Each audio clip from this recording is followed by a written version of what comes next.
All right, welcome to another episode of Hurt and Insecure. And today we're going to talk about how those who hurt the most love the hardest. These are the people that are the hard nuts to crack, okay? These are the people that seem like they don't care about anything. They are aloof. They are emotionally unavailable. These are the people that carry around so much disappointment and honestly lack of faith and sometimes humanity in general, that when you do somehow get their guard down long enough to be connected to them, those are the ones who love the hardest. Now, this is definitely not one of those talks that are encouraging you to run in a direction that a person is like pushing you away. But at the same time, it's also understanding how you could very well be that person. And so if you're constantly guarded and avoiding hard conversations and not wanting to talk about your emotions and wanting to kind of just stay in your lane emotionally, you could very well be a gift, a real gift to the world. And be holding back. And it's the gifts to the world that could be appreciated and celebrated that aren't, because of the defense mechanism of protectiveness that you have over your heart and soul that keeps people from getting inside. So I just wanted to kind of explore that, because I have had friends over the years that were this way.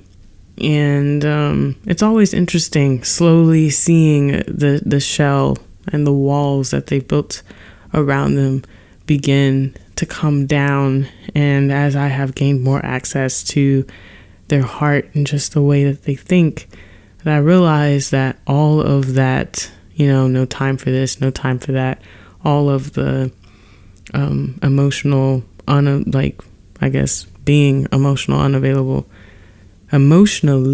unavailable has been simply because of the level of loyalty that they do have once they feel connected to a person. And I know personally, I've definitely got a lot of loyalty to people that have proven themselves as true friends to me. And I have held on to people in some of the most strained circumstances simply because they had done nothing to deserve being cut off, right? And so there's all kinds of things going on. I mean, I've had friends that had dated friends, and then the dating ended, and I'm still friends with both, and then the dynamics around that. But I just truly believe that people that have proven themselves to be trustworthy and just good people, like, you don't have to be with them in relationship or romantically entangled, but to love and respect them and to be a good friend to them, that's something that's very important to me, because I believe that good people should be celebrated, good people should stay connected, and good people should be constant reminders to each other that love and loyalty exist, and it doesn't have to be in a selfish context. And so I don't know, it's a very interesting thing to think about, the amount of love that the people that seem untouchable really do have to share. Is such a beautiful thing when you're able to compare the beginning of a friendship or a relationship to what it could turn into over years of patience, consistency, loyalty, and just selfless presence. When we support people and what makes them happy, and they're able to see that you're just simply rooting for them, rooting for happiness, just their overall happiness, that it is really not tied to any personal agendas, that means a lot to people, especially these days, because a lot of times people want us in their lives as fixtures of either pride or another form of likes and commentary, whether it be like in the social media platforms or whatever that is, it's status symbols versus the friends that, no one has to know your friends. You don't have to have pictures together. You don't have to, there's nothing wrong with any of those things, but I'm just saying the ones that are going to be there without any type of fanfare, those are the ones to hold on to. Those are the real deal, the ones that become like family over time. And it's a really great thing wherever they are in the world. If they're not local to you, like those are the ones you really want to hold on to and celebrate, because if it took a long time for them to get to that place where like they would do anything for you, that's very valuable. And I think it's also very helpful when you're coming from this hurt and insecure place and you have a relationship that is very strong, that you can lean on, someone that can help remind you of who you are, and that they help you glow up out of the insecurities, which is, again, just a very beautiful thing, because you can trust they're telling you the truth, and you can trust that they have no reason to come at you sideways for anything. It's just, it's a beautiful thing. I feel like I'm getting really nostalgic, thinking about those people, because you don't have to, those aren't the types of people that you have to talk to every day or every week or even every month in order to maintain that type of a connection, because connections like that, they transcend time. They connect us at the very core of who we are, and being able to connect with someone like that on a daily basis would be a rare treasure that a lot of people don't ever get to experience. They could go an entire lifetime and not know what that's like. So if you have that, hold on to it for sure, and make it your business to be encouraging and uplifting to them, because they need that just as much as you do. The hard ones, they love the hardest, but they need love the most. Maybe that's why they were hard to begin with, hard nuts to crack, because they didn't want to come across, they didn't want their needs to be revealed, because people take your needs and they can turn things against you. They can cause problems that you didn't have to have. They can magnify your vulnerabilities in ways that make you uncomfortable. People can be pretty awful sometimes. And so those that have the hardest exteriors, I'd say they don't just love the most, but they need it the most. So once you're in and you're one of the few, I say you just love them with everything you've got, because those aren't the people that are gonna switch up on you. And that's great, because we all need folks like that are solid, and we want to celebrate them while they're here. This is not about doing amazing shout outs and dedications and memorials when you can't talk to them anymore.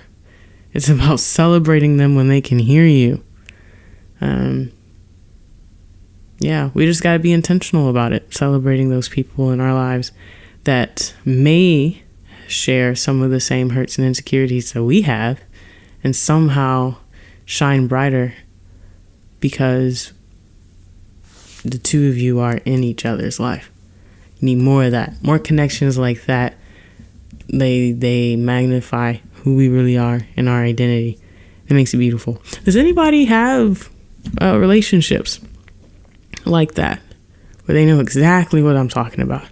Or is this a completely foreign thing, that there isn't anyone out there that doesn't really know what that anything outside the frenemy dynamic is, that maybe all your friends are jealous and they're trying to take you down a peg or two? Those aren't friends, by the way. I wouldn't give them that label. Those are haters that you don't want to be vulnerable and practice any of what I'm talking about with somebody that thinks you need to come down a peg or two. That is not a friend. We need to redefine friend for a lot of people, because it's not simply accepting a request or allowing someone to follow you. That does not make a person a friend. A friend actually has requirements. If it's not someone that you can depend on and that's impeccable with their word and that's going to be there when you need them for whatever it is you're calling them for, it's not a friend. That's just someone just someone taking up headspace. It isn't someone that's going to love you and support you. And I think if we're honest about who our real friends really are and we see how few they actually are, then we can celebrate them more, because we won't be expending energy on the folks that are just taking up room in our emotional closet. We gotta just get rid of all that and reassessing your brain what it is that you really want. And the ones that you really want, those are the ones you celebrate and that you put more of your energy towards. And maybe it'll multiply and it'll be more people, or it'll be more time with those ones. However it works out. But I just want you to understand the verbiage that I'm using when I say friend. I'm not just talking about people that you went to high school with, that you keep in contact with on Facebook. I'm talking about the ones that if it's 2 a.m. and your power is not on and you need somewhere to go, you could call and wake them up. And they meet you at the door without a complaint, knowing that you would do the same for them. Like those are friends. And a lot of us in this day and age not only do we not have many of them, but we don't know how to foster them from potential relationships. Because maybe if you're wrestling with, does this person even want, to take that journey with me or have that type of connection with me, if you're carrying that insecurity of maybe not knowing if you're worthy of it, and you're always running around and doing stuff for people but then not expecting them to do it for you because of some type of a complex on what you may or may not deserve, you got to throw that away. All right, you have to treat others the way you want to be treated, and then you expect that treatment. That's part of it. If you don't expect it, then you're going to perpetuate an issue of people wanting to take without, the offering portion. And so there's balance to everything, and you have different friends for different things. So there isn't always one friend for everything. But in whatever that category is, it needs to be well balanced and, deeper than surface level. It has to be helpful in essence. If it's not helpful, then what's the point? So let's be aware of how the hurt and insecurity that we carry can play out and how we choose our friends or don the word friend on anyone. And if you're reflecting and you're listening to this and you're thinking, wow, I don't know if I have any friends at all, a really great place to start are the people that are closest to being potentials and having a very candid conversation about how, you want something deeper than whatever is, and if they're game for it. Because sometimes just verbally acknowledging where you are and where you're trying to go, the person's on the same page, you'll feel it. You could see somebody who's like, oh, yeah. And you can know in that moment they don't actually mean it. And I mean, at least right? But then for the ones that are like, wow, that'd be dope. I need that in my life too. Like that right there, that's an open door the two of you can walk down. And it's not something that people do very often. But then again, I am just speaking from my experience. But I think when you vulnerably open up and talk about what it is that you need on a more specific level of expectations and a friendship, that it can be surprising but refreshing to people, because now there's no ambiguity, there's no guessing, where each other are at, and then you can call each other out on what you've promised to one another. And that right there, that's where the magic is, when you can pull down what you've put out in whatever form you need it. That's beautiful. So if we're able to take responsibility for where we're at in our current relationships and then make them what we want them to be, when it's time to move into something more serious or to analyze what's happening with multiple layers, whether that be romance or professional types of tensions or whatever, you'll at least know where you are, and you'll have a good base of support that's going to be in your corner regardless, which is super important when tackling some of life's biggest issues.